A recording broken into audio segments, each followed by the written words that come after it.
Panorama group, जो सोचता है वो करता है। आपके अपने सपनों का आशियाना। नमस्कार, आप देख रहे सिटी पोस्ट लाइव और मैं हूं आपके साथ नेहा मिश्रा। शिवहर लोकसभा के 3 विधानसभा क्षेत्रों का क्या है समीकरण, बताएंगे मेरे सहयोगी वसीर पत्रकार जी। तो इसका क्या है समीकरण वसीर जी? देखिए, शिवहर लोकसभा में अभी मैं 3 विधानसभा क्षेत्रों का विश्लेषण करूंगा। पहले तो है शिवहर का मैं करूंगा। शिवहर में देखिए काफ़ी दिलचस्प मुकाबला है। शिवहर में जो है आरजेडी से नवनीत झा चुनाव लड़ रहे हैं, जेडीयू से श्वेता गुप्ता चुनाव लड़ रही हैं, और वहीं बीएसपी से सरफुद्दीन और जेएसपी यानी कि जनसुराज पार्टी से नीरज सिंह चुनाव लड़ रहे हैं। ये चारों प्रत्याशी जो है काफ़ी मजबूत प्रत्याशी है। यहाँ से जो सरफुद्दीन की बात कर ले तो सरफुद्दीन जो है 2 बार के शिवहर के विधायक रह चुके हैं। 2010 में ये जीते थे जनता दल यूनाइटेड के टिकट पर, और 2015 में जीते थे। 2020 में भी इनको टिकट मिला था, ये हार गए थे। और अब जो है इनको टिकट नहीं मिला है, तो ये बीएसपी यानी कि बहुजन समाजवादी पार्टी के टिकट पर ये चुनाव लड़ रहे हैं शिवहर क्षेत्र से। तो इनका भी विधायक 10 साल रहे हैं, तो वहाँ अपना वोट बैंक है। और नवनीत झा आरजेडी से हैं, पुराने राजनीति परिवार से ये आते हैं। रघुनाथ झा के पोते हैं नवनीत झा, इनके पिता भी जो वहाँ से विधायक रह चुके हैं। रघुनाथ झा का काफ़ी बड़ा नाम है वहाँ, तो नवनीत झा भी वहाँ से आरजेडी के उम्मीदवार हैं। और नीरज सिंह सबसे दिलचस्प जो उम्मीदवार है, नीरज सिंह ये जनसुराज पार्टी के हैं और ये राजपूत समाज से आते हैं। और जेडीयू की बात कर ले तो ये वैश्य समाज से आती हैं। और मैं सरफुद्दीन का टिकट जैसे ही करता है इनको टिकट दिया जाता है। कई बार आरोप भी लगा है कि बाहरी प्रत्याशी को यहाँ ला करके उतार दिया गया है शिवहर में। तो लड़ाई काफ़ी दिलचस्प है, लेकिन अभी लड़ाई जो है आरजेडी जेडीयू और जो बीएसपी के सरफुद्दीन जी हैं उनके बीच चल रहा है। तो ये त्रिकोणीय वहाँ मुकाबला है। और वहीं अपर कास्ट का जो वोट है, जो राजपूत समाज से जो आते हैं नीरज सिंह, वो भी जो है अपर कास्ट का वोट काट रहे हैं। तो कहीं ना कहीं यहाँ पर त्रिकोणीय मुकाबला है। और कौन जीतेगा कौन हारेगा अभी कुछ कहना संभव नहीं, लेकिन एज मिलता हुआ नज़र आ रहा है अभी कहीं ना कहीं जेडीयू को। जनता दल यूनाइटेड जो है वहाँ पर एनडीए का अपना वोट बैंक है।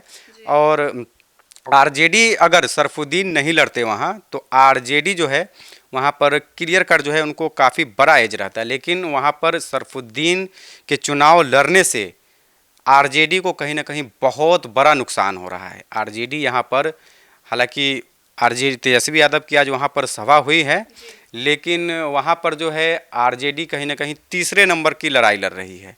आरजेडी वहाँ पर नवनीत झा को भले ही उम्मीदवार बनाया है, लेकिन नवनीत झा भी क्षेत्र में काफ़ी कम ही दिखते हैं। तो लगातार जो है जेडीयू के पहले विधायक रहे थे सरफुद्दीन, यानी कि कहीं ना कहीं आरजेडी को झटका लगने की संभावना दिख रही है। जी बिल्कुल, वहाँ जो है आरजेडी अभी तक के जो वहाँ मैं सर्वे किया हूँ, वहाँ के लोगों से मैं बात किया हूँ, तो वहाँ से ये खबर आ रही है कि वहाँ पर आरजेडी कहीं ना कहीं तीसरे नंबर की लड़ाई लड़ रही है। तो वहाँ पर आरजेडी को बहुत बड़ा झटका लग रहा है, क्योंकि माइनॉरिटी समाज का जो वोट है, एमवाई समीकरण जो आरजेडी का रहा है, तेजस्वी यादव का रहा है, वो जो एम है मुसलमान समाज, वो कहीं ना कहीं अब सरफुद्दीन के लिए गोलबंद होता हुआ दिख रहा है। तो वहाँ से आरजेडी को झटका है। जेडीयू को एज है, लेकिन अभी चुनाव में टाइम है, 5-6 दिन टाइम है। कल पहले फेज का वोटिंग है और उसके बाद जो है दूसरा फेज का जब 11 तारीख को वोट डाला जाएगा, तो कहीं ना कहीं और यहाँ पर चुनावी समीकरण बदलेगा। और जैसे नीरज सिंह जो है जनसुराज वाले, वो काफ़ी धन बल का भी प्रयोग करते हैं और काफ़ी धनी भी है, तो वो अगर कुछ वोट अपर कास्ट का काटते हैं तो कहीं ना कहीं जेडीयू को फिर यहाँ पर झटका लगेगा। क्योंकि जेडीयू अपर कास्ट का वोट जो एनडीए का वोट माना जाता है, अगर वो वोट जितना नीरज सिंह काटेंगे, कहीं ना कहीं जनता दल यूनाइटेड को जो है झटका लग सकता है। क्योंकि एक तरफ जेडीयू को फ़ायदा होता दिख रहा था सरफुद्दीन जी की वजह से, और अब जो है जनसुराज जितना वोट काटेंगे वो एनडीए का ही वोट काटेंगे। तो यहाँ पर कहीं ना कहीं लास्ट समय में लड़ाई जो है जेडीयू और बीएसपी यानी कि सरफुद्दीन के बीच लड़ाई बन के रह जाएगा। अब दूसरे विधानसभा की हम बात कर ले, ढाका की आप पूछने वाले थे। तो ढाका की क्या है वहाँ की मतलब? जी देखिए, ढाका में जो है यहाँ भी त्रिकोणीय मुकाबला है। ढाका से बीजेपी के जो है कद्दावर नेता है पवन जायसवाल, ये काफ़ी सुर्खियों में रहते हैं। वहाँ पर हर साल ये सामूहिक विवाह कराते हैं और जनता में इसकी काफ़ी अच्छी इनकी जो है पकड़ है। तो पवन जायसवाल है और आरजेडी से फैसल रहमान है, जो एक बार विधायक की का जो चुनाव लड़े थे और जीते भी थे, लेकिन 2020 में हार गए थे। इनके भी ये भी पुराने राजनीतिक परिवार से आते हैं। मोतियूर रहमान के ये बेटे हैं और बड़े नेता थे वो आरजेडी के। तो फैसल रहमान आरजेडी से है और वहीं एआईएमआईएम से राणा रणजीत सिंह, जो आपने देखा होगा एक तस्वीर जब वो नॉमिनेशन देने जा रहे थे तो वो माथे पर टोपी और तिलक लगा करके घूम रहे थे। और वहाँ पर जो है अल्पसंख्यक समाज का जो वोट है वो काफ़ी ज़्यादा है। तो एमआईएम जितना वोट अल्पसंख्यक समाज का काटेगी उतना ही जो है यहाँ पर भी आरजेडी को घाटा होने वाला है। तो आरजेडी को यहाँ भी झटका लग सकता है। वहीं पवन जायसवाल जो है ये भले ही बीजेपी के नेता है, लेकिन पवन जायसवाल को वहाँ मुसलमान समाज के लोग भी वोट करते हैं।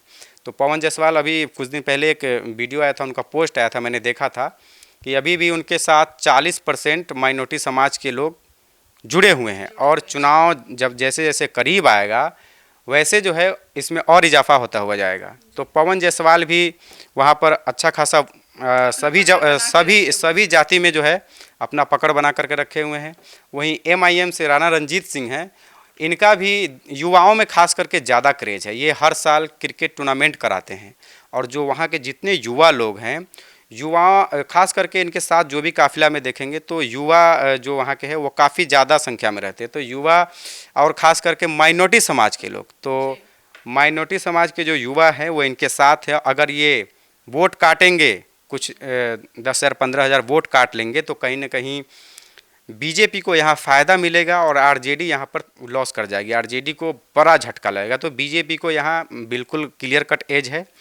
और वहीं आप तीसरे विधानसभा की बात कर लेंगे तो बेलसंड में भी काफ़ी दिलचस्प राजनीति हो रही है। वहाँ लोजपा रामविलास पासवान की जो पार्टी है, चिराग पासवान ने वैसे उम्मीदवार को टिकट दे दिया जिनको क्षेत्र में कोई उतना जानता नहीं है। तो ये आरोप लगा रही है, वहाँ की जो जनता है वो आरोप लगा रही है। तो वहाँ से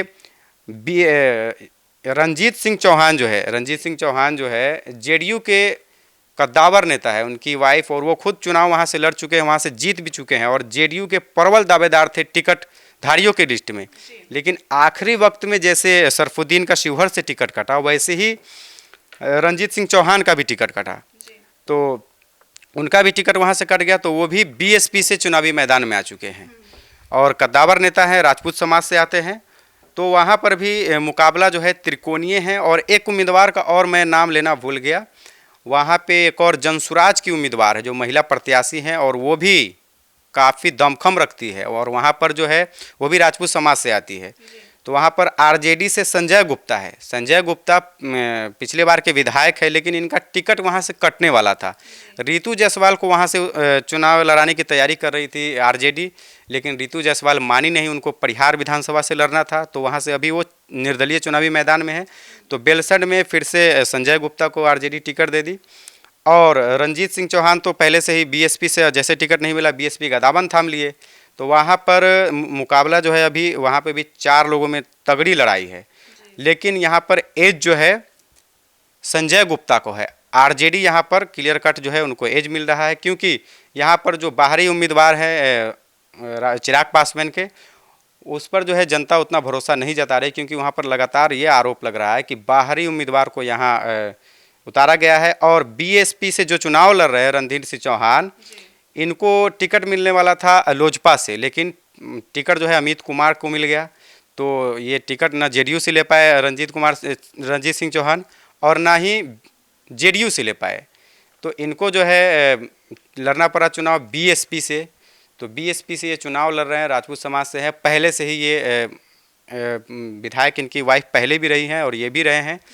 तो नीतीश कुमार के काफ़ी करीबी माने जाते हैं, लेकिन इनका टिकट कट गया है। तो यहाँ पर कहीं ना कहीं आरजेडी को फ़ायदा दिख रहा है और आरजेडी जो है यहाँ से चुनाव निकाल सकती है, क्योंकि यहाँ पर अभी चुनाव में टाइम है और जैसे जैसे और नज़दीक आता जाएगा टाइम, और जो है कहीं ना कहीं समीकरण यहाँ का बदलेगा। क्योंकि जिस तरह से टिकट बंटवारा सभी पार्टियों में हुआ है, जो उम्मीदवार चाह रहा था कि हम यहाँ से लड़े तो उनको कहीं और भेज दिया गया, और जो नहीं चाह रहा था उसको वहाँ लड़ा दिया गया। तो कहीं ना कहीं ये राजनीति जो है इस बार की काफ़ी दिलचस्प है। और इन तीनों विधानसभा का जो मैंने विश्लेषण किया, यहाँ पर कहीं ना कहीं एक तरफ तो जेडीयू को थोड़ा एज है शिवहर में, और ढाका में बीजेपी को बिल्कुल अच्छा खासा एज है, और बेलसंड में जो है आरजेडी को एज है। तो इन तीनों विधानसभा में जो है कहीं ना कहीं महागठबंधन को झटका लग रहा है, और एक सीट पे वो आगे दिख रही है। तो अब देखना होगा क्या कुछ होता है 14 नवंबर को जब रिजल्ट आएगा, और जैसे जैसे चुनाव का जो टाइम है वो नज़दीक आता जाएगा, तो और भी दिलचस्प वहाँ की राजनीति होने वाली है। तो जैसा कि आपने सुना, इस चुनावी मैदान में क्या कुछ होने वाला है, अब आप लोग की नज़र टिकी हुई है जनता के बीच, अब सब जनता के हाथ में है। तो इसी डिबेट के लिए बने रहे हमारे सिटी पोस्ट लाइव के साथ। धन्यवाद।